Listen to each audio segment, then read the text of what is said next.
Este es un Maimer, es un discurso hasídico de Friedrich Rebbe, el Rebbe anterior Tov Reish Tzadik, 1930, que el Rebbe dijo en New York. El Rebbe anterior visitó Estados Unidos antes de la Segunda Guerra y volvió a Europa y bueno, después se escapó de la Segunda Guerra, etc. Es toda una historia larga que no importa ahora. Esta es la visita que hizo, dijo discursos, varios discursos. Esto durante Tishrei. El Rebbe dijo este Maimer Shabbos Tshuva, o sea, el Shabbos entre Rosh Hashanah y Yom Kippur. No es un Maimer largo y no es un Maimer complejo tampoco, y me parece a mí muy interesante porque es un Maimer que, a ver, hay que entender el contexto en el que fue dicho y a quién le fue dicho. No sé, obviamente quién era el público, yo no estaba ahí, no había nacido todavía, pero las personas que estaban en Estados Unidos no estaban acostumbradas al estudio de Hasides, a los conceptos profundos de Hasides. Entonces, si el Rebbe se iba a sentar a decir un Maimer, yo no sé quién para decir lo que tiene que hacer el Rebbe o no, obvio, pero si el Rebbe se va a sentar a decir un Maimer con todas las cosas más profundas y conceptos más locos y qué sé yo, místicos, la gente no va a entender nada, cero. Este es un Maimer que, si bien tiene conceptos profundos, en mi humilde opinión, muy interesantes, no es complejo y nos orienta, por así decir, en cuál es nuestra boida, para qué estamos acá, básicamente. Vamos a empezar. Lo voy a decir directamente en castellano, pero algunos que otras palabras o psukim, versículos, vamos al hebreo. El comienzo. Shuva Israel ad Hashem Elokecha. Decimos, después de la lectura de la Toira en el Shabbos entre Rosh Hashanah y Yom Kippur, esta haftara, esta lectura de los profetas, que empieza así: Shuva Israel, retorna Israel. Traducción literal: Ad Hashem Elokecha, hacia o hasta Dios tu Señor. Por cuanto te has tropezado, con tus pecados. Y continúa el versículo: tomen con ustedes cosas, y retornen a Hashem, etc. Este es el versículo. El Rebbe va a hacer unas cuantas preguntas, una tras de la otra, pum, pum, pum, no va a responder ninguna, solo al final del Maimer. Y en 3 líneas responde todas las preguntas. Dios mediante se va a entender. Tenemos que entender sobre este versículo por qué dice los dos nombres Avaye y Elohim. Shuva ad Hashem Elokecha, retorna hasta Dios tu Señor. Aparentemente hubiese sido suficiente si el versículo decía retorna hacia Dios y chao, está. ¿Para qué tenés que decir dos nombres de Dios? Y también está escrito retorna hasta Dios tu Señor, como que evidentemente los dos nombres algo tienen que ver. ¿A dónde retorno? ¿A Dios o a mi Señor? ¿A cuál de los dos? ¿Y qué significa que son dos? ¿Por qué hay cuántos dioses hay? ¿Hay uno o hay dos? ¿Hay 10? Y más aún tenemos que entender por qué dice hasta Dios tu Señor, que acá podemos ser precisos y tenemos que entender a qué se refiere. Retorna hasta Dios, que un poquito más, un poquito menos. ¿Qué quiere decir hasta Dios aparte? ¿Dónde está Dios para decir yo retorno hasta Dios? ¿Y por qué dice, por cuánto, el versículo dice, por cuánto te tropezaste con tus pecados? Aparentemente, el profeta está dando una razón por la cual tenés que hacer tshuva, de tal manera que sea esa tshuva hasta Dios tu Señor. ¿Por qué? Por cuánto te tropezaste con tus pecados. ¿Qué quiere decir esa razón? Hacer tshuva por cuánto te tropezaste. ¿Qué es eso de tropezarse con los pecados? ¿Qué quiere decir eso? Y también, ¿qué quiere decir? Tomen con ustedes cosas y retornen hacia Dios. ¿Y por qué acá no dice Dios tu Señor? Solamente dice Dios. Retornen hacia Dios. Si había que hacer tshuva hasta Dios tu Señor, entonces hay que retornar hasta Dios tu Señor también. No. Retornen hacia Dios nada más. Bien, estas son las preguntas que el Rebbe hace. Para entender todo esto, tenemos que entender otra cosa. Clásico hasídico, nos vamos de tema y volvemos. Nuestros sabios dicen Gdoilot Tshuva, es súper importante. Tshuva, arrepentimiento, retorno, no importa exacto qué significa. ¿Por qué es importante la tshuva? Porque trae refúa, curación al mundo. ¿En serio? ¿De dónde salió esto? Es un versículo, un pasuk. El pasuk dice Erpa mishuvasam, voy a curarme del retorno de ustedes. Oyabam nedava, aquellos que aman la dadivosidad, la entrega. O sea que tshuva está relacionado con refúa, con curación. Tenemos que entender esta frase de nuestros sabios. ¿Qué quiere decir? Que tshuva, retorno, trae curación al mundo. ¿Acaso el asunto central en la tshuva es la persona? Yo me mandé macanas, yo tengo que hacer tshuva. La persona es el pecador y a través del pecado la persona se enferma, entre comillas, con enfermedades espirituales. Y así como hay, entre paréntesis, este discurso el Rebbe lo dijo como continuación de los discursos anteriores. En el discurso anterior, que es largo, explica el Rebbe ampliamente diferentes niveles. Hay uno de los cuales habla que se llama el enfermo espiritual. Una persona enferma espiritual, sea lo que fuera que quiere decir. Entonces hay personas que están enfermas físicamente y hay enfermos espirituales. Y a través de que la persona peca, se vuelve un enfermo espiritual, de acuerdo al pecado que hizo. Y después cuando hace tshuva, cuando se arrepiente por su pecado, entonces esa tshuva, ese arrepentimiento, lo cura de su enfermedad espiritual. Siendo así, la frase de nuestros sabios debería decir: importante es la tshuva, ponerle retorno, porque trae curación a la persona, no al mundo. A mí, yo me mando una macana, yo hago tshuva, yo me curé, buenísimo. Pero la frase de nuestros sabios dicen que tshuva trae curación al mundo. ¿Qué quiere decir esto? Tenemos que entender qué significa esto, qué es el mundo y qué tiene que ver tshuva con refúa, con la curación y con el mundo. Bien, todo el resto del Maimer es entender qué significa el mundo. Vamos a ver. La idea es así, está escrito al comienzo de la Toira. Breishis bar Elohim es Hashemayim v'haaretz. En el comienzo creó Dios, al comienzo de la creación, hay varias formas de traducirlo. Creó Dios los cielos y la tierra.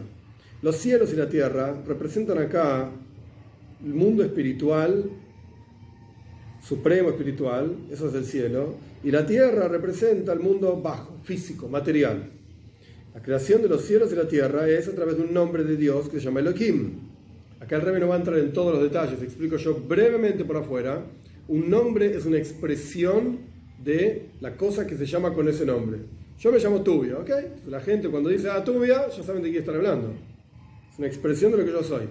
Pero yo soy, pregunto, retóricamente, aquello que la gente conoce como Tubia, ¿ok? Ustedes conocen una expresión de Tubia. Yo me siento acá a dar un shiur. ¿Saben cómo soy como padre? No.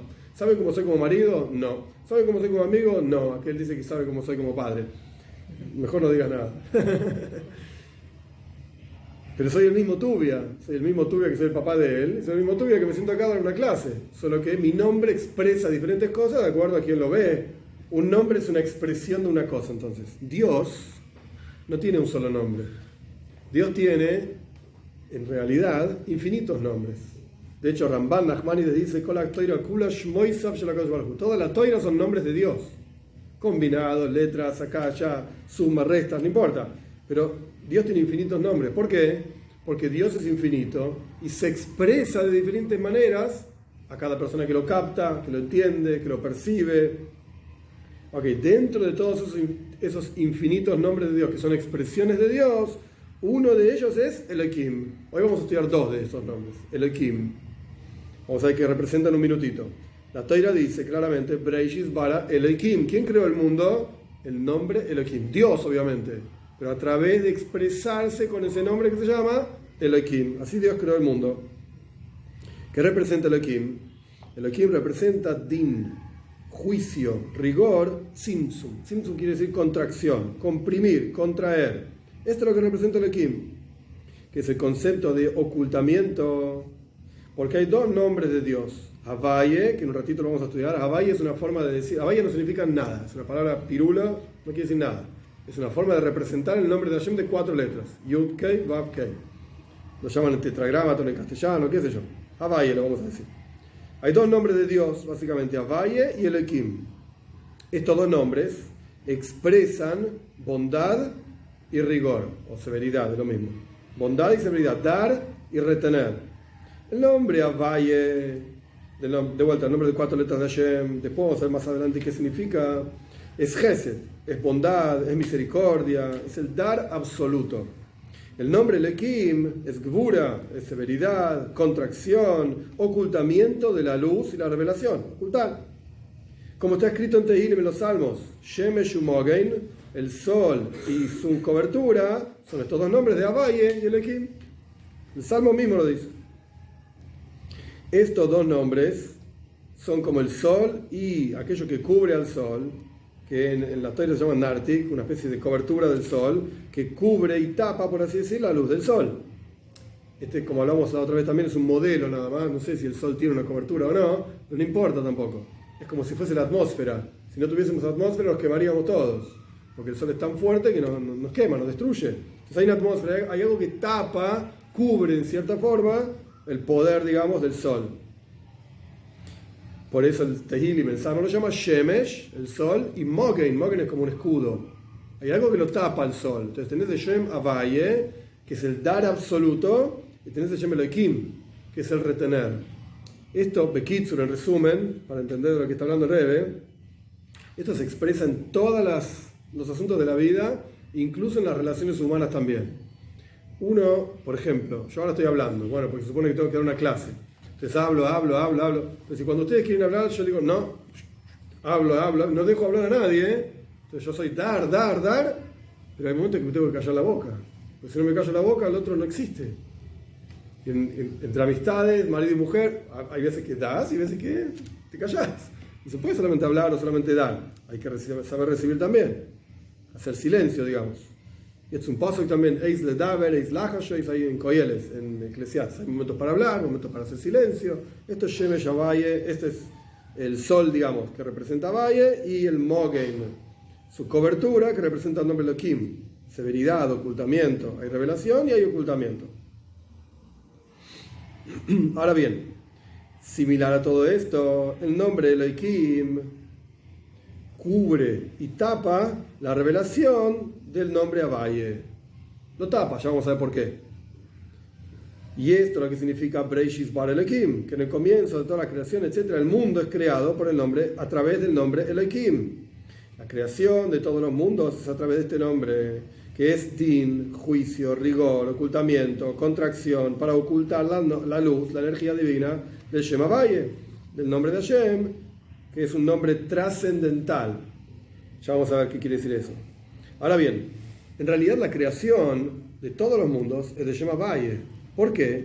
Porque la palabra Havaye, que de vuelta es un nombre que no significa nada, pero el nombre de Hashem, Yud Kei Vav Kei, es Mehave, es creador. Es lo que realmente crea.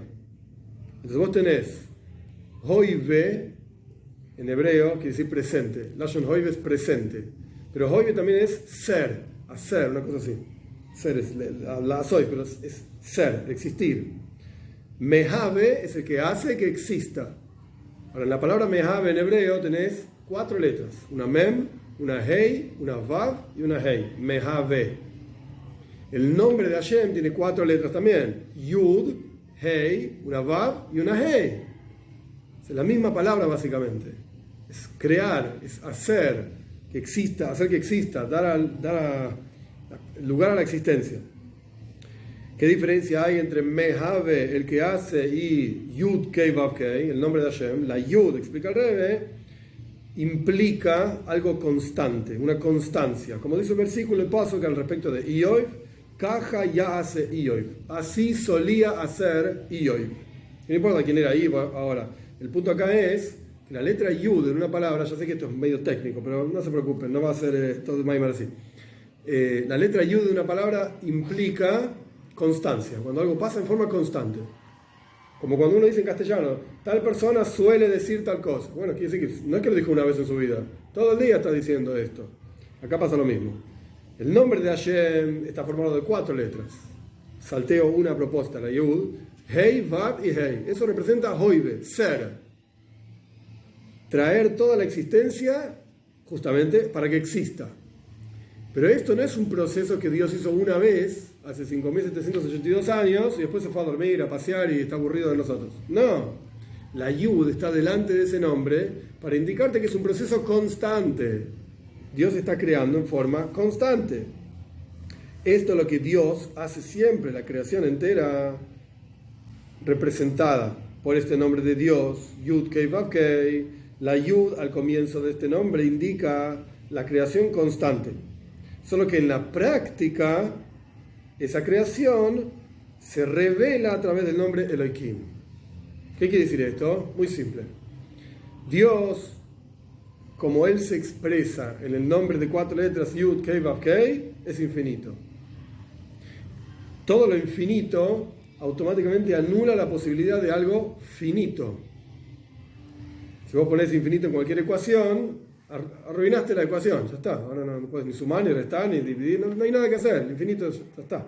Te quitó la posibilidad de seguir trabajando. Entonces, si Dios es infinito y crea el mundo desde su cualidad de infinito, entonces el mundo no existe como lo conocemos. ¿Cómo lo conocemos? Finito, limitado, yo soy yo, vos sos vos, la silla, la mesa, tiene una medida, una forma.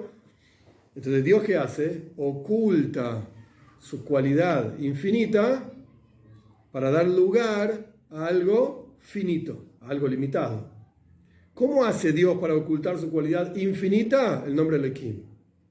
Oculta justamente esa infinitud del nombre Havaye. Es decir, ¿se entiende? Es decir, que la luz y la revelación del nombre Havaye se oculta en el nombre Elohim de la misma manera que la luz del sol se oculta dentro de su cobertura. Y esto es lo que significa, clásico hasídico también, que no es que la fuente hasídica, pero capaz es la fuente, pero la idea de que la palabra Elohim, cuando vos sumás las letras de la palabra del nombre Elohim, da 86. Cuando vos sumás las letras de la palabra Hateva, la naturaleza, esto está en Sharihu de Emuna, ampliamente explicado, en detalle en la segunda parte, Hateva es la naturaleza, también de 86. Quiere decir que el concepto de Elohim es crear la sensación de un mundo natural. En un ratito vamos a ver qué significa la naturaleza. Paciencia.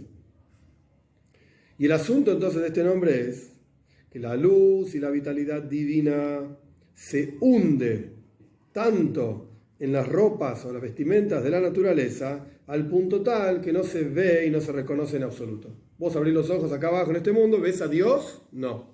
¿Qué ves? Las montañas, los ríos, el mundo, Buenos Aires, etcétera, etcétera. ¿Pero lo ves a Dios o no? No. Está oculto ahí atrás.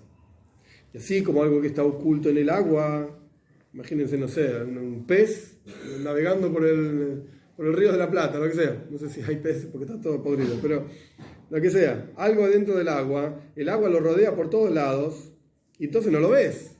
Lo único que ves por afuera es agua, no ves las cosas que están adentro. Y por eso se llama Teva, la naturaleza. ¿Qué significa la naturaleza? Oculta, su trabajo es ocultar la luz divina que está por detrás. Y el Rebbe lo va a explicar más ampliamente que esto.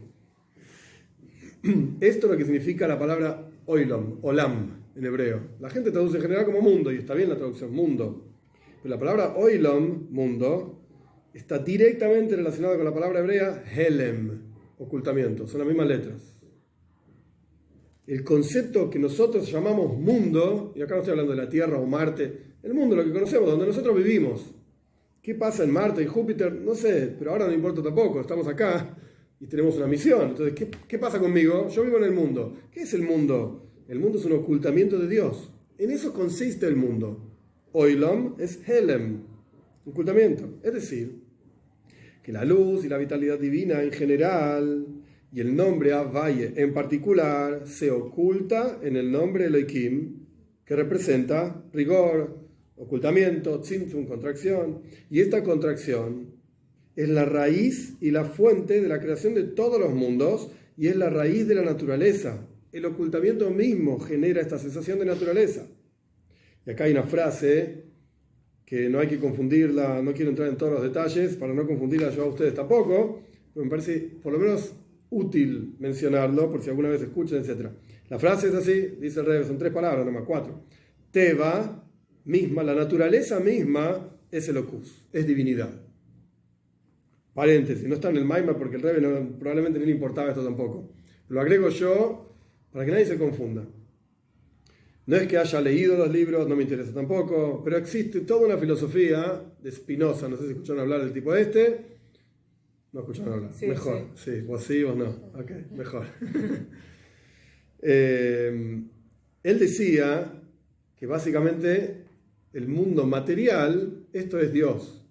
Dicho de otra manera, Dios no existe, no hay trascendencia. Lo único que hay es lo que vos ves.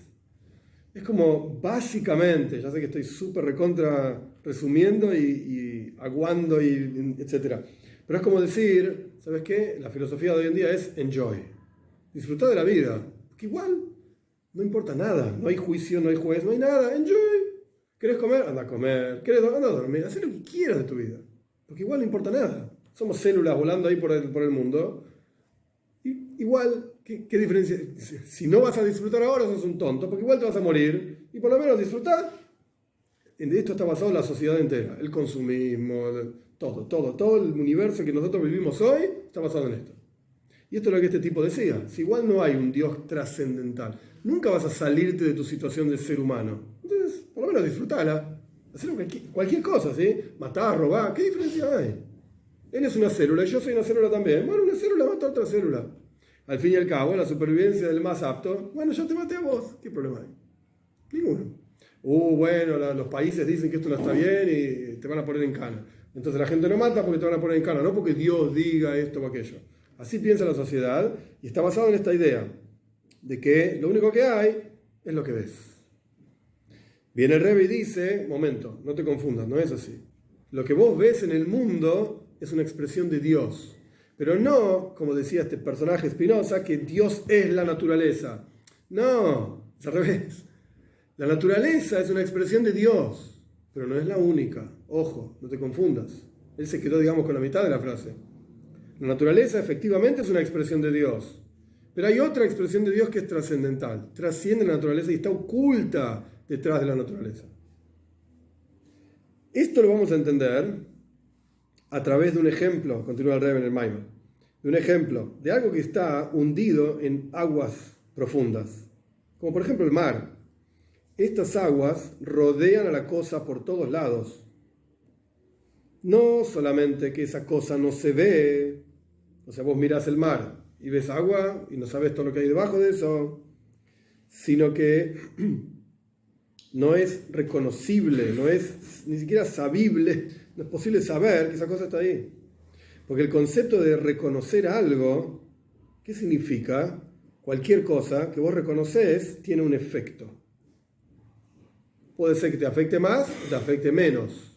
Por ejemplo tonto, pues un ejemplo, existe la música clásica. Ok, te puede gustar, te puede no gustar, ningún problema.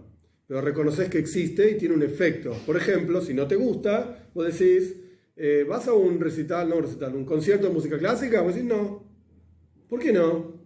Porque no me gusta, no lo disfruto. ¿Y qué vas a hacer? No sé, voy a ir a comer un helado en lugar de ir al concierto. Entonces tiene un efecto en tu vida el hecho de que eso existe y lo reconoces. Ahora, si ni siquiera sabes que existe, no te puede afectar de ninguna manera. Ni siquiera sé que existe. Yo qué sé, ahora en la India debe haber no sé cuántos miles de personas haciendo yo qué sé qué. La verdad que no afecta a mi vida. No tiene nada que ver conmigo. Entonces, todo el concepto del reconocimiento es que tiene un efecto. Y como una persona que es reconocible entre las demás personas, o una casa que es reconocible entre las demás casas. El hecho de que es reconocido tiene algún tipo de efecto, alguna marca, alguna acción en tu vida. Algo cambia por cuanto vos reconoces eso. Caminás por la calle y dices, mirá qué linda casa. ¿Okay? Se destaca entre las demás casas. Tuvo un efecto en tu vida, que vos decís, podés reconocer la belleza de esa casa. Pero una cosa que está hundida en el agua la rodea por todos lados, y no solamente que no se reconoce, o sea que no tiene un efecto, sino que ni siquiera se ve. Y lo mismo ocurre con la luz divina en el mundo, en general, y la luz del Shem Havai, de este nombre trascendental de Dios, en particular, está investida en los ropajes de la naturaleza, entonces no la ves y no la reconoces. Le preguntas a cualquier persona en la calle sobre la trascendencia de Dios y va a decir, ¿what? ¿Qué? ¿Con qué se come eso? No entiendo. Ahora bien, este asunto de que el agua rodea a la cosa, el Rebbe va un paso más. Este asunto de que el agua rodea a la cosa que está dentro del agua, eso no significa que la existencia de esa cosa cambie en absoluto. Un pez dentro del agua, está ahí nadando. El hecho de que el agua lo rodea, eso no cambia al pez. El pez sigue siendo el mismo pez. Es decir, el Metzius, la existencia de esa cosa, no hay ninguna diferencia si es visible su existencia o si hay algo que impide que se reconozca esa existencia. ¿Al pez le importa que yo lo veo o no lo veo? El pez nada por el agua, es feliz. Está bien, si lo sacás al pez del agua se muere, pero no estamos hablando de eso. Estamos hablando de que para el pez no hay ningún cambio si es rodeado por agua y por lo tanto no se lo ve, o si vas al Caribe y las playas, no sé, nunca fui, pero vi fotos que son las playas tipo de agua transparente y ves todos los pececitos de colores. ¡Qué lindo! Pero para el pez no hay ninguna diferencia si yo lo veo o no lo veo. Puede ser el río de la Plata, que es todo marrón y no ves nada, o las aguas del Caribe que son transparentes y ves pececitos de colores. ¡Qué lindo! Para el pez no hay diferencia. Cero. ¿Cuál es la diferencia? El que ve. El río de la Plata es todo marrón, está todo podrido, y el Caribe es lindo. Para mí sí hay una diferencia, pero para los peces que andan por ahí no. Cuando la cosa está revelada y se ve esa cosa,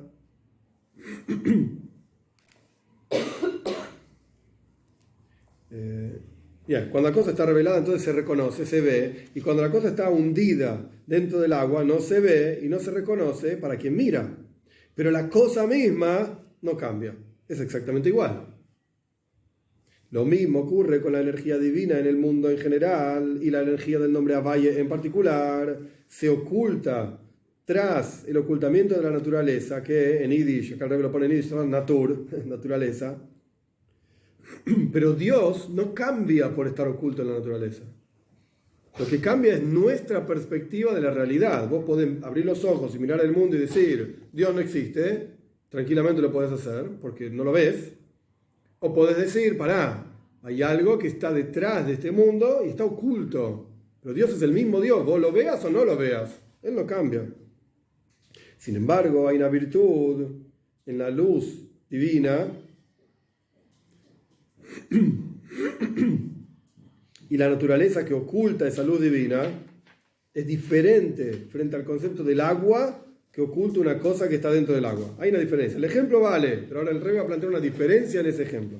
¿Cuál es la diferencia entre el ejemplo del agua tapando algo que está dentro del agua o la luz divina oculta por Dios, por el nombre de Elohim?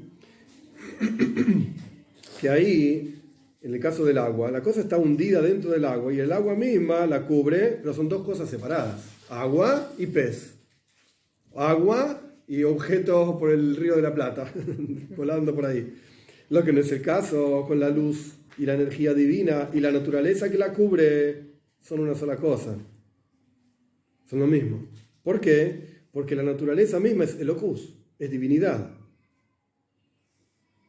Es Dios mismo invistiéndose en la naturaleza. Y la naturaleza no es algo separado de Dios, es la misma esencia de Dios. Y es la de Dios, conducción de este mundo en forma natural.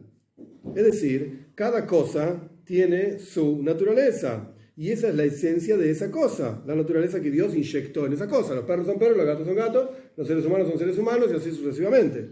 Esta es la naturaleza que tiene esa cosa. No esperes de un perro que sea un gato y de un gato que sea un perro. No, esa es la naturaleza que Dios le inyectó a esa cosa. Pero esa naturaleza es divinidad misma. Y como el sol, su esencia, ¿cuál es? Su esencia es que es luz. Pero por cuanto es una luz esencial, que no importa ahora todos los detalles, se llama ma'or, no or, se llama luminaria, no luz. El sol es una luminaria, da luz.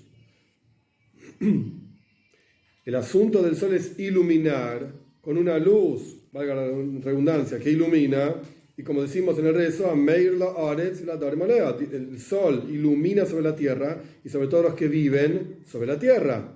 Y su conducción natural del sol es que da vueltas del este al oeste y da vueltas del este al oeste a través del sur. Esto es algo que llevaría demasiado tiempo explicarlo. 2 puntos súper rápidos. Punto número 1, científicamente hablando, no hay diferencia si decís que la Tierra da vueltas alrededor del Sol o el Sol alrededor de la Tierra. Pero esto es algo para hablar de largo y tendido, no importa, es relativo.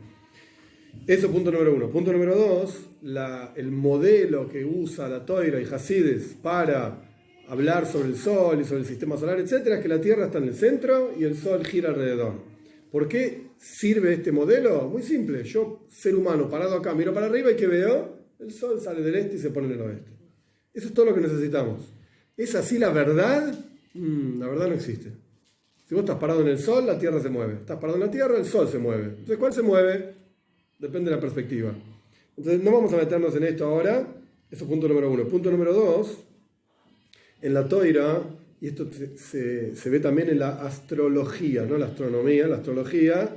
En la Toira se ve a todo el universo como si fuese que está girando las estrellas, todo girando alrededor de la Tierra, en una especie de banda, como si fuese no me sale Milky Way, ¿cómo es? ¿No? Vía Láctea. La Vía Láctea, gracias. Como si fuese la Vía Láctea que gira alrededor de la Tierra. De vuelta, si la verdad es así o no, no importa, es lo que nosotros vemos, nada más.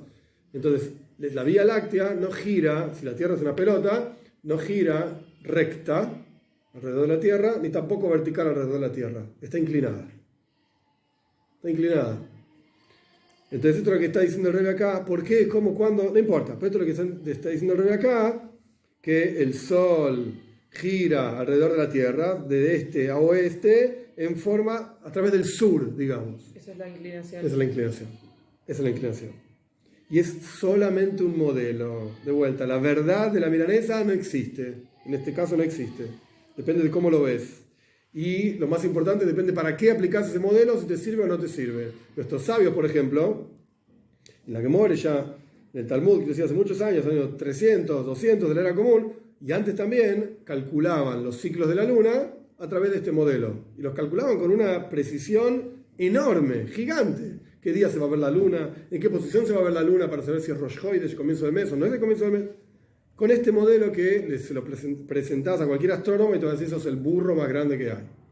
¿No sabías que Copérnico y que la Tierra y el Sol y bla, bla, bla? Sí, conozco todo eso. Pero fíjate qué interesante que no necesité todo eso y mis cálculos funcionan igual. ¿Para qué? Para saber cuándo es Rosh Chodesh. ¿Y qué me importa cuándo es? Porque vienen testigos, dicen que vieron la luna y digamos el juzgado tiene que poder determinar si es verdad o no.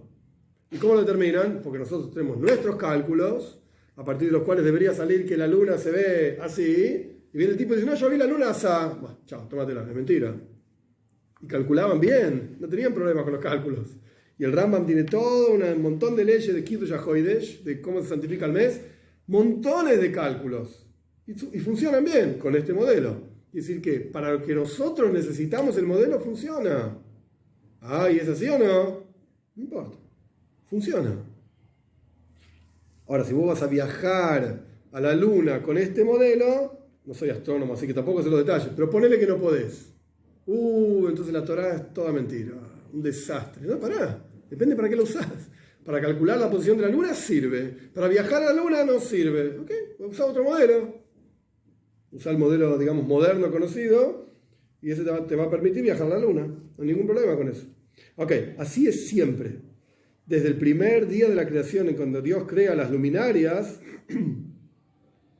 o desde el primer día cuando Dios crea las luminarias y las puso en el cielo, en el firmamento, para iluminar sobre la tierra, estos ya van, en el momento en que el Rebbe dijo el Maimar, 5.690 años, 1930. Para nosotros llevan más años todavía. Todos los días el sol brilla desde el este, se pone en el oeste y gira a través del sur e ilumina la tierra y todos los que viven ahí. Esto mismo, esta constancia que no cambia nunca, te muestra la fuerza divina que hay detrás de esto. Como está explicado en otros lugares ampliamente. Es decir, todo lo que no está inyectado, por así decir, con divinidad, se termina consumiendo, se termina acabando. Y acá vemos algo que es siempre igual, nunca se consume, entonces decimos que está relacionado, digamos, a una fuerza divina. Bien, así también es en cada criatura y cada formación, cada cosa que existe, su naturaleza es Elocus, es divinidad. El cuerpo, la mesa, todo lo que vemos es Elocus, es divinidad. Solo que, tal y cual, una cosa que está oculta dentro del agua, que no lo vemos con los ojos de carne y hueso, solamente con los ojos del intelecto. El intelecto humano, con el intelecto humano nosotros podemos ver en forma concreta que hay cuestiones de sabiduría e intelectuales que nos muestran y demuestran la verdad intelectual que vos podés llegar, digamos, a través del tacto. ¿Qué está diciendo el Rebbe? La visión del intelecto es tan poderosa como el tacto mismo. Yo agarro una mesa y la toco y digo, bueno, acá hay una mesa. Nadie me puede engañar. Esto es una mesa. ¿Por qué? ¿Y por qué la toqué? Contra eso nadie te puede discutir. Existen conceptos intelectuales que son tan claros que son indiscutibles. Entonces, lo que está diciendo el Rebbe es verdad, ¿lo ves a Dios con los ojos de carne y hueso? No. Pero lo podés ver, entre comillas, con tus ojos intelectuales, y las pruebas que podés tener, que acá el Rebbe no discute eso porque no es el asunto del Maimar, pero la prueba que podés tener de la existencia de Dios está en Joibes Alevoves, los deberes del corazón, todo el primer portal habla de este tema, Yara Ihud, qué sé yo, pruebas acá, pruebas allá, filosofía judía, no nos vamos a meter en esto. El punto es que las pruebas intelectuales pueden ser tan fuertes como las pruebas de tacto, tangibles. Y hay conceptos que te muestran la verdad de cosas que no podés tocar con el tacto, valga la redundancia. Ni tampoco los podés ver con los ojos de carne y hueso, solamente los podés ver con los ojos intelectuales. Y esto es lo que significa la palabra oilam, mundo, surge la palabra helem, ocultamiento. ¿Qué es el mundo? El mundo es que la luz divina está oculta dentro de él. Está oculta dentro de él. ¿Y cuál es nuestro trabajo? La boida del trabajo de la persona es revelar ese ocultamiento y llegar a la verdad. Es decir, que la naturaleza misma es Elohus, divinidad. Llegar a percibir esto, entenderlo, a sentirlo, verlo con los ojos intelectuales, con los ojos de carne y hueso, lo que sea. De hecho, el profeta respecto de Moshiach dice, toda la carne, no está hablando de los ojos, la carne misma va a ver, sé lo que por aquí quiere decir, porque mis manos no tienen ojos, va a ver que Dios habló. No sé qué es lo que vamos a ver, pero algo vamos a ver con los ojos de carne y hueso. Ok, entonces este fue el segundo capítulo, en donde el Rebbe establece y explica ampliamente este ejemplo del agua y algo dentro del agua, y el nombre Elohim y el nombre Havaya. Havaya está, por así decir, dentro del nombre Elohim. Y hay una diferencia, que Havaya y Elohim son al final la misma cosa, son expresiones de Dios. Y, por el otro lado, agua y objeto son dos cosas diferentes. Pero bueno, ¿cómo es esto de que la boida, el trabajo de cada uno de nosotros es revelar la idea de que la naturaleza misma es Elohus? Tercer capítulo. La explicación de esto es, como dicen nuestros sabios, cada persona está obligado a decir, por mí o para mí fue creado el mundo. Bishvili nivra ha'oilom. Para mí fue creado el mundo. Pero, ahora vamos a ver, nosotros ya sabemos que la palabra oilom tiene otro significado. Helem, ocultamiento. Vamos a ver. Es decir, que el hecho de que la creación entera es en forma de que hay un ocultamiento, es para mí. ¿Qué quiere decir que es para mí? Sabemos que Dios tuvo ganas de tener una morada en este mundo, una morada en este mundo inferior, y como está escrito en el Midrash, esto es un paso, un versículo, sus columnas son de mármol, están fundadas sobre fundamentos de oro, es un versículo, un paso. Y dijeron nuestros sabios en el Midrash que la palabra shoikek no significa solamente columna, sino que también quiere decir nishtorikak, deseo. Dios deseó crear un mundo y lo creó en 6. Shaish significa mármol, pero también quiere decir 6. Este mundo que Dios deseó lo creó en 6 días y está fundado sobre paz, sobre oro. ¿Qué es ese oro? Las parches de la Toira. Las parches de la Toira. El mundo está fundado sobre la Toira. Es decir, en otras palabras, acá el Rebbe citó al Midrash, pero ahora lo explica más simple, que Dios desea, por así decir, crear un mundo para que el mundo inferior se transforme en una morada para Él. ¿Cómo transformarse este mundo material, grosero, etcétera, en una morada para Dios? A través de las parches de la Toira. A través del estudio de Toira, que en eso va a concluir, digamos, todo el Maimar. Vayan a estudiar Toira, que es lo que estamos haciendo. Y eso es lo que significa Breishis bar Elohim haaretz. Esto es lo que quiere decir que en el comienzo Dios creó la tierra. Y dijeron nuestros sabios, la palabra Breishis es Beis Reishis. Son dos comienzos. La Toira se llama Reishis, comienzo, fundamento. Y el pueblo de Israel se llama Reishis, comienzo, fundamento. Es decir, El hecho de que Dios crea el mundo, los cielos y la tierra, etc., a través del nombre Elohim, que representa un ocultamiento y representa la naturaleza. ¿Para qué hizo todo esto? Breishis, para que haya dos cosas fundamentales en el mundo, que son la Toira y el pueblo de Israel. En otras palabras, que el pueblo de Israel, a través del estudio de Toira y la observancia de mitzvahs, transformemos ese ocultamiento en revelación. Revelemos que ese Dios que está oculto en el mundo está ahí, y ahora queremos que esté revelado, no que esté oculto. Por eso nuestros sabios dicen en el Talmud: para mí fue creado el mundo. ¿Qué quiere decir eso? El hecho de que la creación del mundo se forma de Helem, Oilam, Helem, ocultamiento, es para la persona, para que a través de su servicio a Dios, a través del estudio de Torah, la observancia de mitzvahs, refine el mundo y revele aquello que está oculto en el mundo. Entonces ahí cumplimos la intención divina en la creación de todos los mundos y en el descenso del alma al cuerpo. Esta intención divina, esta misión divina de revelar aquello que está oculto en el mundo, esto se encuentra en cada uno de nosotros, cada Yehudi. Y como está escrito, así como las 4 direcciones del mundo los esparcí a ustedes, dice el profeta, dijeron nuestros sabios, así como no puede existir el mundo sin aire o sin vientos, de la misma manera no puede existir el mundo sin el pueblo de Israel. El mundo no se sostendría sin el pueblo de Israel. ¿Por qué? Porque todo el mundo fue creado para que el pueblo de Israel estudie en Toira. Entonces, si no hay pueblo de Israel que estudie en Toira, no hay mundo. ¿Se acabó? Como está escrito, si no fuese por mi pacto, día y noche, las leyes de los cielos y la tierra no hubiese puesto, dice el profeta. El pueblo de Israel sostiene al mundo a través del estudio de Toira y observancia de mitzvahs. Y por lo tanto, todo Yehudí tiene que saber que en todo lugar en donde esté, por eso el Rebbe mencionó que Dios nos esparció por todos lados, ¿ok? En todo lugar en donde vos estés, tenés que iluminar ese lugar con la luz de la Toira. Y esta es la razón por la cual, paréntesis, antes de siquiera entrar, no nos olvidemos, Friedrich Rebbe, el Rebbe anterior, viajó desde Rusia hasta Estados Unidos para hacer una visita, o sea que un flor de viaje, ¿sí? Bastante largo, en el 1930 no era tan sencillo, y ahora cerramos paréntesis. Esta es la razón por la cual viajamos de país a país para refinar al mundo. Y como dicen nuestros sabios, uno de ustedes, de los judíos, se va al exilio, así está escrito, es interesante, se va a entender, es interesante como está escrito en el Midrash. Uno de ustedes se va al exilio a Britania, el otro se va a Barbaria, ¿sí? Inglaterra, Alemania, así dice el Midrash. ¿Para qué cada Yehudí se va a otra punta del mundo? La intención de esto es el refinamiento del mundo a través de cada Yehudí en cada parte del mundo.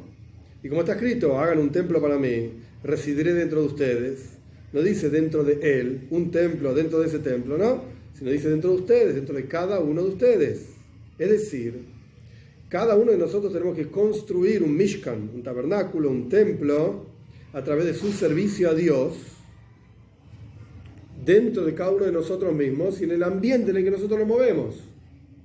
Como dicen nuestros sabios también, desde que fue destruido el Beis Hamikdash, el templo, Dios no tiene un espacio excepto los 4 metros, 4 amot, 2 metros por 2 metros de ley. Ahí está Dios, en la halajá, en la Torá, etc. Y este es el concepto del templo que cada uno de nosotros construimos a través de nuestro servicio a Dios y de nuestro esfuerzo en el estudio de Torah. Y en particular, a través de Mesiras Nefesh, de entregar la vida por Dios. El Rebbe venía en 1930, obviamente, es tonto lo que voy a decir, pero viene después de 1927. El Rebbe acababa de salir de la cárcel en Rusia por difundir Torah mitzvahs, casi lo matan. Y el Rebbe, durante todo ese año, en 1927, habló un montón de veces sobre Mesiras Nefesh, entregar la vida por Dios, entregar la vida por Dios. Los judíos en Rusia literalmente entregaban su vida por Dios. El Rebbe salió de ahí, fue a Estados Unidos, donde la gente vivía en la amplitud, vivían todos bien, no había ningún problema, a pesar de que era después de la crisis del 29, qué sé yo. Pero acá el Rebbe ya por lo menos inyectó, dijo, muchachos, no alcanza solamente estudiar todo y ir a cumplir mitzvahs, hay que entregarse. Ok. Que en esto hay muchas formas de entregarse, Mesiras Nefesh.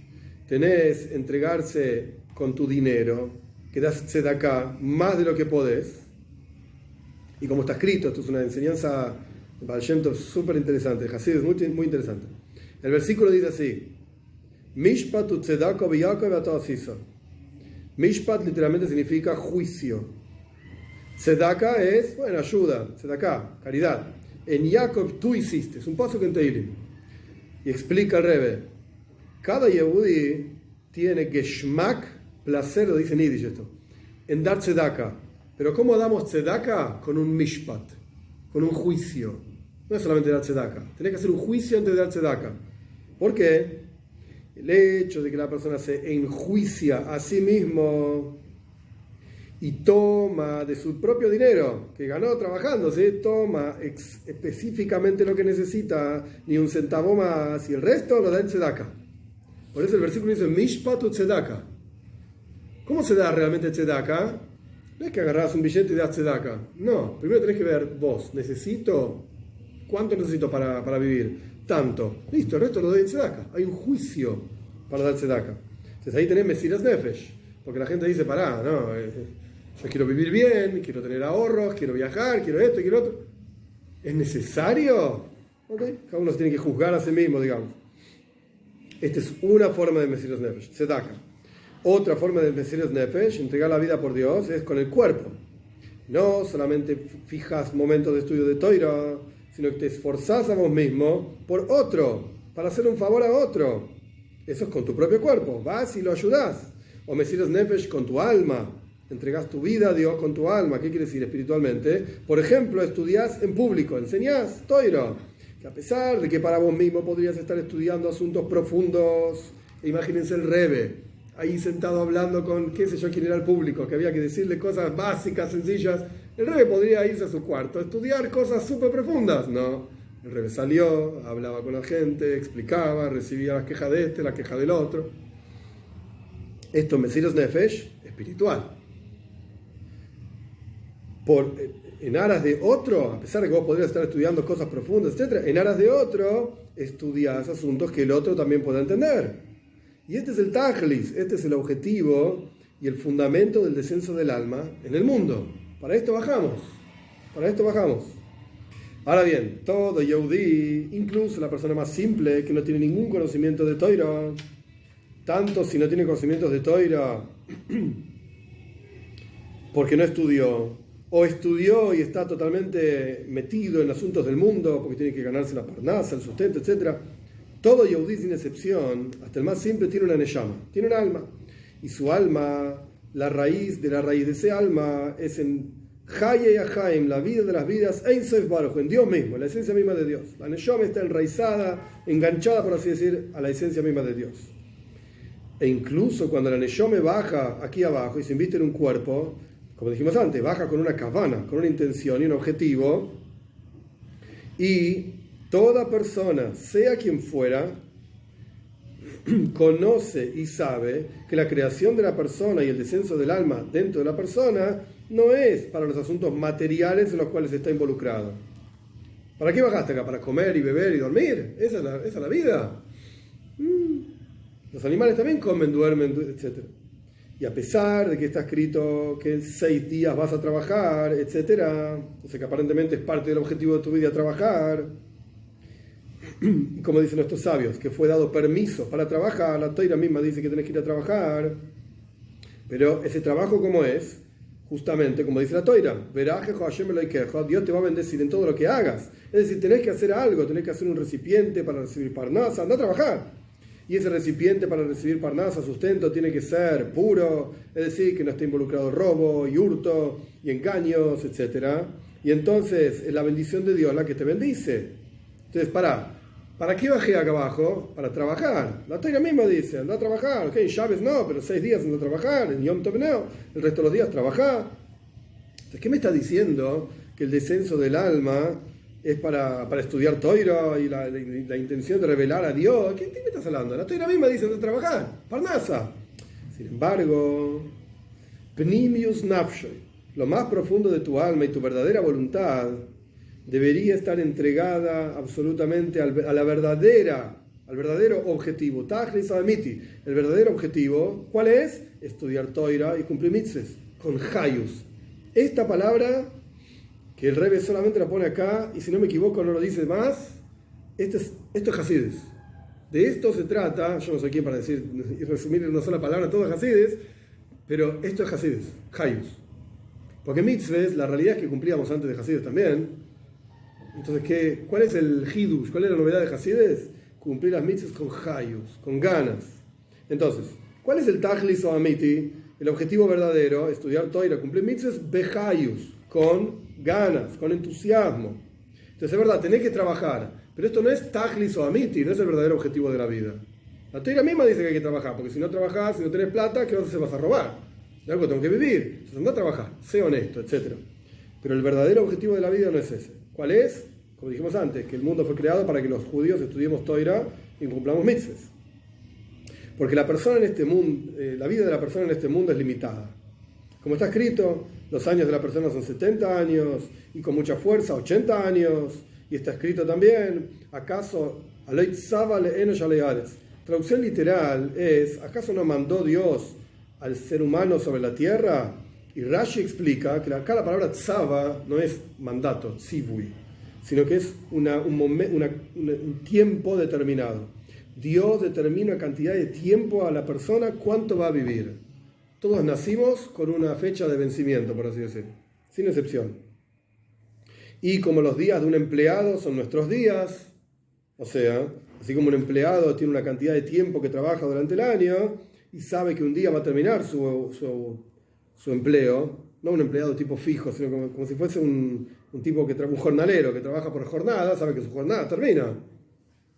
De la misma manera, dice Rashi, explicando ese versículo, el ser humano sabe que sus días están fijos y se van a acabar un día. Es decir, que en general la vida de la persona está fija en cantidad de tiempo, cuánto va a vivir físicamente en este mundo. Esto es limitado y fijo. Y si es así, cada día de tu vida es fundamental, literalmente. Porque no es algo que puede volver. Dinero va y viene, pero los días de tu vida, olvídate, el tiempo no vuelve nunca más. Y está escrito, Hayom la Soisam, hoy tenés que cumplir las mitzvahs, justamente en este mundo. Como dicen nuestros sabios, es mejor un instante de tshuva, retorno, arrepentimiento y buenas acciones en este mundo, que toda la vida del mundo por venir. Toda la vida del mundo por venir en general es el Olam Haemes, lo que se llama el mundo espiritual, de verdad. Todo eso depende de cómo viviste tu vida en este mundo. Es decir, cuando la persona pone en su corazón, o sea, presta atención, que en adición a que todas sus acciones, que por todas sus acciones, Dios libre y guarde, que no fueron buenas o malas directamente, va a ser juzgado en el Gehinnom. Esto no es común en Hasides, pero acá al revés, se ve que estaba hablando con un público que necesitaba escuchar esto. A pesar de que por todas las acciones no buenas o malas que hiciste vas a ser juzgado en el Gehinnom, en el purgatorio, más aún, el comienzo del juicio de la persona es Hibut HaKever, que le dan vuelta al cuerpo en la tumba, y Kaf HaKela, que le tiran, ahora el rey explica, la Neshama por un lado, para el otro del mundo. Hibut HaKever, que significa esto en la tumba, es que sirve para olvidarse de todo lo que vimos en este mundo, todo lo que nos parece valioso en este mundo, porque este mundo es alma de shikra, es un mundo de mentira. Ves el mundo material y te olvidaste de lo espiritual. Hibut HaKever es para olvidarse de la vida material. Y Kaf HaKela, Kela literalmente es la onda. Cuando tipo David Amelech le tiró un ondazo a Goliat, esa es Kaf HaKela. Es que echan a la Neshama, al alma, de una punta del mundo a la otra punta del mundo. ¿Para qué? Para sacarle al alma todas las letras de Dvarim Beteilin, de las pavadas que se le pegotearon mientras estaba en el cuerpo. Esa ley, ¿no? Ese es el proceso ¿No? previo. Este es el proceso previo a que es Okay. Es lo que está diciendo el Rebbe justamente. Hibut HaKever y Kaf HaKela vienen antes que Gehinnom. ¿Para qué sirve Hibut HaKever? En las palabras mías, explicando lo que dice el Rebbe, en la vida nos dedicamos a las cosas materiales. Dinero, belleza, comida, lejaim, no importa, cada uno tiene sus problemas, digamos. Y el cuerpo está acostumbrado a esto, y la Neshama dentro del cuerpo se acostumbra a esto también. Entonces, si le preguntas a la Neshama, ¿qué te gusta la comida? ¿Qué te gusta? Lo que sea, cada uno tiene sus problemas, de vuelta. Entonces, necesita Hibut HaKever para olvidarse de esto. En el Gan Eden, ¿qué comida? No hay comida. En el Gan Eden, lejaim, no hay lejaim. En el Gan Eden me compré la ropa de la moda de no sé qué cosa, porque en Francia dijeron que el color de este año es celeste violeteado, qué sé yo. No existe eso en el Gan Eden. Chao. Hay que sacarse esto de encima. Ok, eso es Hibut HaKever. Kafakela, ¿qué es? Hablamos y hablamos, Dvarim Beteilim, pavadas todo el día, de tonterías que son totalmente irrelevantes, innecesarias, y todo esto se le pegotea al alma. Cada letra es como una mancha en el alma. Y bueno, ¿qué haces? Ahora le voy a explicar. ¿Qué haces? Agarrás como una tela, la sacudís así para que se le salga todo el polvo. La sacuden a la llama para sacarle todo este polvo de las letras de pavadas que dijimos. Todo esto es incluso antes del Gehinom. Después viene Gehinom. Y como por ejemplo una ropa llena de manchas, y la tenés que lavar con agua hirviendo y sacarle todas las manchas, primero la golpeás con unos palos y la sacudís para sacarle todo el polvo que se le pegoteó a lo largo del tiempo. De la misma manera es el juicio de Hibuta Keber, que le pegan al alma, al cuerpo en la tumba, y Kafakela, que le tiran al alma de un lugar a otro, es para sacarle todas las letras de palabras, de pavadas, betet, varim, beteilim, tonterías, que hablamos a lo largo de toda la vida. Ahora bien, cuando la persona medite en esto, que por estos varim, beteilim, por estas pavadas, que no tienen ninguna importancia, la persona va a tener que sufrir sufrimientos duros y amargos. Si es así, el sabio tiene sus ojos en la cabeza. Es decir, presta atención, ¿para qué voy a hablar pavadas y después voy a tener que comerme no sé qué cosa? Okay. No solamente tiene que cuidarse de decir tonterías, sino que tiene que hacerse una regla para sí mismo de estudiar Toira y hablar de Toira y tener Toira Be'al Peh memorizada en la cabeza, que esté fijada en su cerebro y en su corazón, como por ejemplo Mishnah o cualquier parte de la Toira escrita o Tehilim, de manera tal que vos puedas repetirlo esto mientras andás por la calle. Porque si no, ¿qué estás pensando? Pavadas, tonterías, hablas tonterías y todo esto después te lo van a cobrar. Ok. Ahora en las últimas 10 líneas el Rebbe responde todas las preguntas del comienzo del discurso y vuelve, digamos, al asunto central. Esto es lo que significa, qué importante es la tshuva, el arrepentimiento, el acercamiento a Dios, que trae refúa le oilom, al mundo. Y habíamos preguntado a la persona, no al mundo. A través de tshuva, desde lo más profundo del corazón, a través de esto curamos y quitamos el helem. Oilom, que era mundo, quería decir helem, ocultamiento. A través de tshuva quitamos el ocultamiento y revelamos el emes, la verdad, que la naturaleza misma es el locus también. Es divinidad. Entonces, por eso nos dice, grande es la tshuva que trae refúa, curación a la persona. El punto acá no soy yo solamente, es el oilam, es el mundo, o sea, el helem, como Dios está oculto. Tshuva nos permite ser conscientes de la presencia de Dios. Cuando somos conscientes de la presencia de Dios, entre comillas, lo estamos revelando en nuestra vida y en la vida de la gente que está a nuestro alrededor también. Dicho de otra manera, es común escuchar en Hasides, está en todos lados. Cuando vos cumplís una mitzvah, revelás a Dios. ¿Sí? En serio, yo cumplí muchas mitzvahs y nunca lo vi. ¿Qué significa eso? Significa, por lo menos una explicación, significa que, por ejemplo, vos prendés la vela de llaves y al lado tuyo hay otra chica que te mira y te dice, ¿para qué prendés velas? Bueno, yo prendo velas de llaves porque soy judía, soy una judía, y esto es lo que hacemos los judíos. Prendemos velas de llaves antes de llaves. ¿Pero qué sentido tiene? ¿Para qué sirve?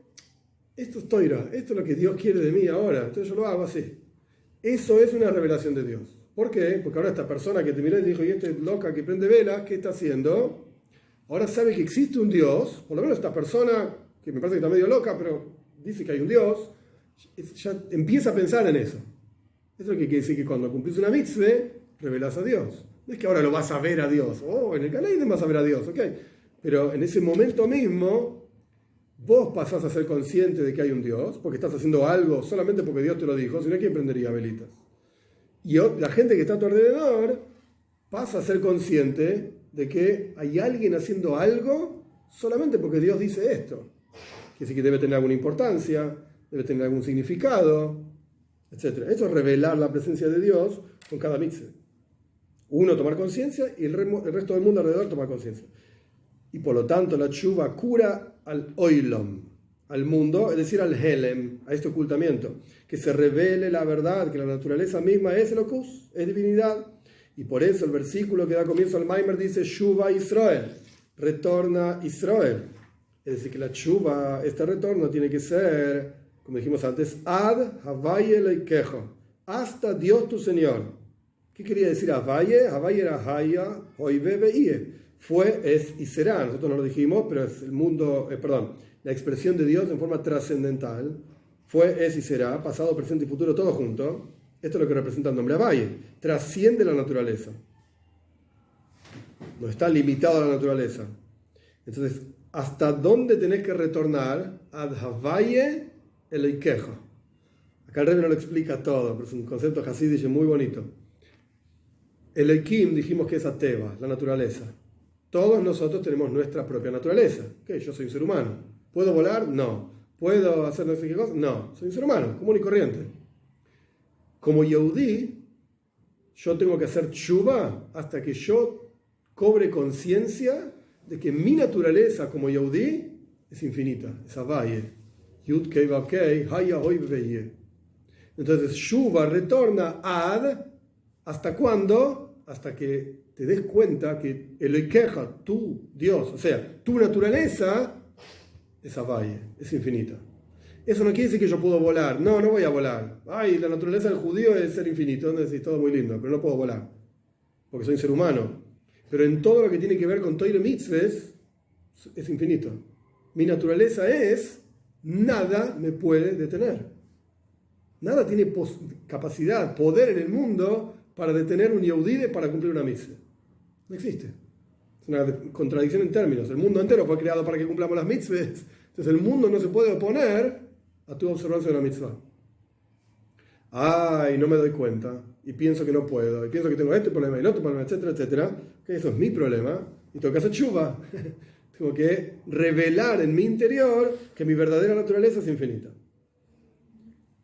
Esto es lo que significa tshuva ad Havaye. Retorna hasta que el infinito, digamos, sea tu naturaleza. Ahora, ¿por qué tenés que retornar?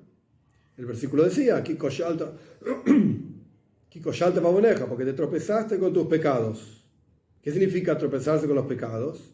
La palabra avon, pecado, tiene la misma raíz que la palabra ibus, torcido, en la Torá, torcido. Un pecado es que uno se torció, se salió, por así decir, del camino.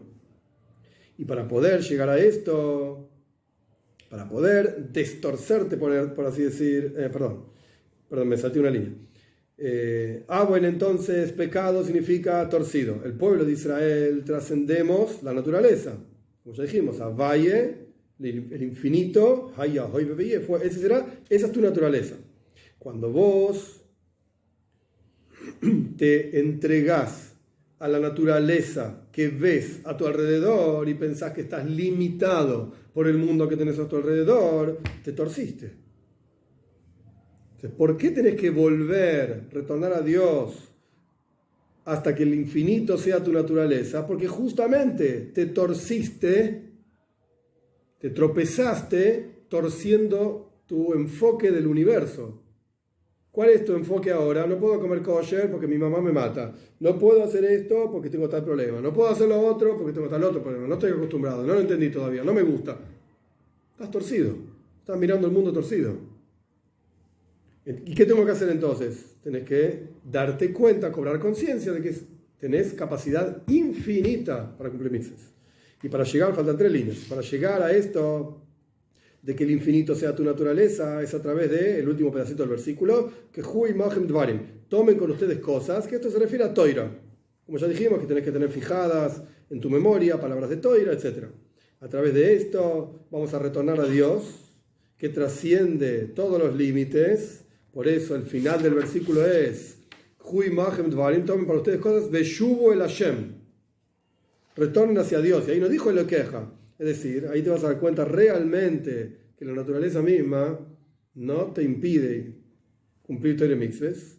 Y entonces vas a revelar todas las energías divinas desde arriba, Berroiv Toiv, con muchas cosas positivas, trascendiendo la naturaleza en la naturaleza misma. Ese es el final del Maimar. O sea, como que el Rebbe da la braja para decir, mira, una vez que llegues a ese nivel, te vas a dar cuenta que vas a tenés todo lo que necesitas, vas a tener un buen año, etcétera, porque esto tiene que ver con Rosh Hashanah y Yom Kippur, y así sucesivamente.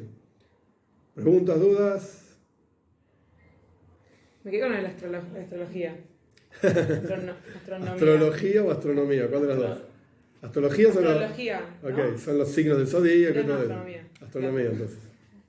O sea, el modelo, porque después yo me estaba medio dormida, pero, o sea, para el mundo normal, la Tierra hace rototraslación alrededor del Sol. Sí. Y para el modelo que usa, tipo, para rayos X, es que el Sol hace rototraslación, sí, los mismos movimientos, pero alrededor de la Tierra. Sí. Pero el calendario es según el ciclo lunar. No, es un mix. El calendario nuestro es una mezcla de lunar y solar. Porque los meses son lunares, pero las estaciones van de acuerdo al ciclo del Sol. Cuanto más lejos está el Sol de la Tierra, más frío hace, cuanto más cerca está, más calor. Entonces, es una combinación de las dos cosas. No es solamente lunar y no es solamente solar. De hecho, por ejemplo, el calendario de los musulmanes es lunar, solamente. Entonces, si vos prestás atención, viste que ellos tienen el Ramadán, el ayuno que hacen, qué sé yo, bueno, va cambiando, no es siempre la misma época del año. Siempre cambia. Y puede caer en cualquier momento. De repente cae en enero, de repente cae en octubre, de repente cae cualquier cosa. ¿Por qué? Porque ellos no ponen en fase el calendario de ellos con el sol, nunca. No les importa. Está bien, esa es la ley de ellos, que hagan lo que quieran. Nosotros sí, cada tanto tenemos un mes más para volver al ciclo y poner en fase el sol y la luna. Pero ellos no. Claro. Entonces, nuestro es un mix. Me quedé con el final que el mundo como está hecho para que el yehudí cumpla mitzvot y que no hay nada que tenga como la suficiente fuerza de oponerse a que el yehudí cumpla con una mitzvah, pero como que qué pasa con las pruebas, tipo, cuando, o sea, si uno como no puede pasar una prueba es como y no pudo cumplir una mitzvah, es como que hay algo fallamos. No porque esencialmente no la puedas pasar, sino porque no la pasaste, ¿ok? Pero ¿qué pasa, por ejemplo, en la práctica cuando, no sé, algo te da como mucha oposición? O sea, por ejemplo, la familia, sí, como que, porque decís el mundo como que está creado para que cumpla Torah, pero como mi ambiente, mi mundo, como que está creado para oponerme a eso. La pregunta es muy buena y es difícil. Una pequeña historia, por lo menos una parte de la historia. Al Alter Rebbe una vez le regalaron una cajita de tabaco. Antes la gente aspiraban tabaco, ya que hoy en día no es tan común, pero le regalaron una cajita de tabaco, de plata. Y estaba toda lustrada, viste, de plata, muy lindo. El Alter Rebbe no la quería usar para eso, y el Alter Rebbe la usó para espejo, para mirarse los tefilin. Bien, la historia es que alguien dijo, frente al Tzemach Tzedek, al nieto del Alter Rebbe, que el Alter Rebbe rompió la tapita de la cajita para usarla como espejito para los tefilin. Cuando Tzemach Tzedek escuchó que el Alter Rebbe rompió la cajita, dijo, no.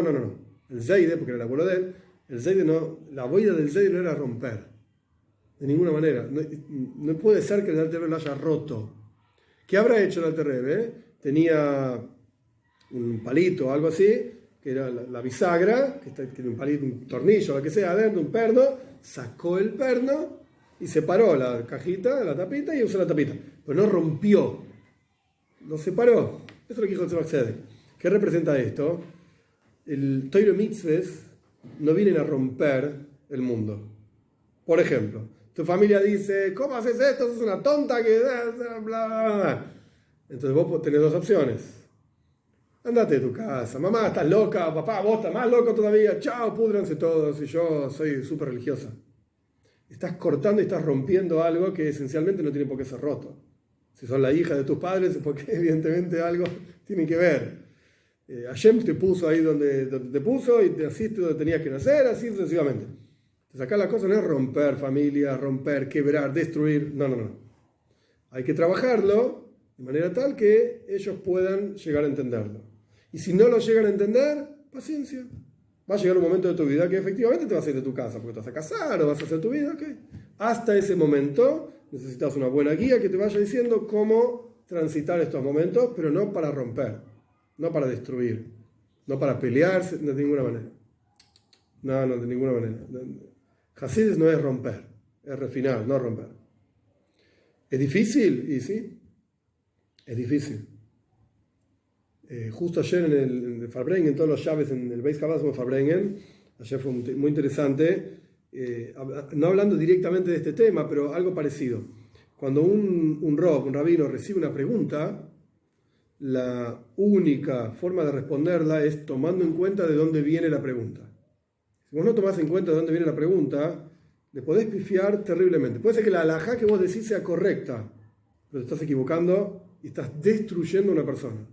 Y el ejemplo, obviamente sin nombres, porque no importa, tampoco los conocen, no importa. Si hay un tipo casado con una tipa, él quiere avanzar un poco en Torah Mitzvot y la esposa no. La esposa es yehudía, tienen hijos, tiene una familia establecida, está todo bien. Y él quiere a la esposa le quiere a él, está todo bien, pero él quiere avanzar un poquito más. Entonces, hay mitzvot que si él se propone cumplirlas, va a terminar divorciándose. Porque la esposa le va a decir, estás loco, esto no, esto sí, acá. Entonces, ¿sabes qué? No es que es un tipo que cumple todas las mitzvot y le falta una y la esposa dice que no. Ahí podemos sentarnos a discutir. Le faltan un montón de otras cosas. Entonces, ¿sabes qué? Justo tenés que elegir las mitzvot que a tu esposa la vuelven loca. Tenés otras mitzvot, tenés 600 y pico. Elegí otras que tengan que ver con tu vida personal y a tu esposa no le importen. Y las otras, a medida que vos vayas creciendo, tu esposa también va a crecer. Y con el tiempo ella también va a aceptar las que antes le volvían loca, ahora ya no la vuelve más loca y dice, ¿por qué no lo hacemos? Pero el punto es, si vos le vas a decir directamente, no, tenés que cumplir, yo qué sé, taras a mis pajas, que viste, si no lo haces con tu esposa no podés. Y ella dice no, y él dice sí, no, bueno, divorciate, ya está, no hay nada que hacer. Olvídate, se acabó. Pero realmente la toira, viéndolo de otra perspectiva, quiere destruir una familia judía bien constituida, gente sana, todo bien, por esta mitzvah. Me parece que no. Y menos todavía cuando hay otras mitzvahs que podés cumplir sin molestar a nadie. Te pones tefilin, por ejemplo. ¿Qué le molesta a tu esposa? Quizás sigue durmiendo, vos te pusiste tefilin a la mañana, ni se enteró, te llevó 5 minutos y otra cosa. Entonces, ¿por qué no te pones a poner tefilin? Justo tenés que cumplir esa que te vuelve loca a tu esposa. Ponete tefilin. O cualquier otra cosa. Entonces, la toira no es para romper. No. Hay que trabajar, hay que refinar y hay que tener una guía que te pueda guiar, que te conozca, que te aprecie, que sabe cuáles son tus problemas, tus conflictos, tus cosas, y te pueda dar un consejo que sirva para tu situación en particular. Pero puede ser que el consejo para vos no te sirva a vos. Para vos es un pésimo consejo. No. Vos no lo hagas, vos sí. Entonces, o al revés. No. Pero esencialmente tenemos la capacidad para superar esas pruebas. Y a veces hay una frase en nuestros sabios que esto llevaría un Farbrengen solamente explicar esta frase, es compleja. Bitula zeu kiyuma. Anular la toira, esa es la observancia de la toira. Por ejemplo sencillo, llaves. Hay un montón de cosas que se pueden hacer, un montón de cosas que no se pueden hacer. Pero cuando se trata de pikuach nefesh, una persona que necesita, viste, la gente de Atzala, los muchachos que trabajan, hombres y mujeres, todos, tienen que transgredir llaves. Tienen que salir con la camionetita corriendo porque un tipo le agarró un infarto en no sé dónde. El tipo sale con la camionetita en llaves y va con el, ¿cómo se llama? No sé qué cosa. Desfibrilador para... todo eso es Hilul llaves. Estás transgrediendo llaves. Y el tipo anda con el handy colgado en llaves y hace ruidito. Pip, pip, pip, pip. Estamos en la sinagoga de todos religiosos y vos andás con un cosito que hace pipí. Sí. Eso es cumplir la toira. Y llaves, ok, la toira quiere que este tipo transgreda llaves para salvarle la vida a otro. Eso es lo más grande que hay. Anda haciendo con el pipí, pipí. Seguí con el pipí, pipí, no pasa nada. Eso es toira. Entonces, anular la toira, eso es cumplir la toira. De hecho, nuestros sabios dicen, la Gemara Talmud dice, Jalel alav shaves ajas, que de sheishmol shabos es arbei. Hay que transgredir sobre esta persona que necesita ayuda un shaves, para que esa misma persona cumpla muchos Shabbatot. Entonces, mi transgresión, que en realidad no es una transgresión, es cumplir la toira para que esa persona pueda seguir cumpliendo llaves. Entonces, hay que ver, siempre sopesar dónde hay que apretar y dónde hay que aflojar, en qué caso. No es fácil.